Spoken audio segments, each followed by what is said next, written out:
just as capitalists were once concentrated in New England and then moved to the Midwest, leaving New England bereft, and then left the Midwest, which we now call the Rust Belt in this country, to move to the far West.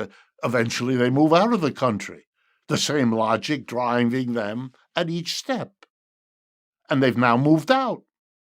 And they don't care what happened to New England. They don't care what happened to the Rust Belt. And they don't care what happens in the United States. They're busy making money. And if you're rich enough to own shares of stock, you participate in the rising profits, which is what the top 10% of this country have enjoyed. That is why if you speak to them, you'll get a very different story from the one I'm telling, because it puts the blame where it belongs, on the system and the profit motive that runs that system. That's the reality.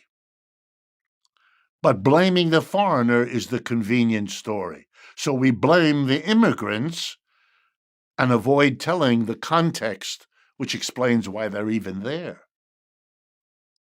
And it shouldn't be seen as a strength either.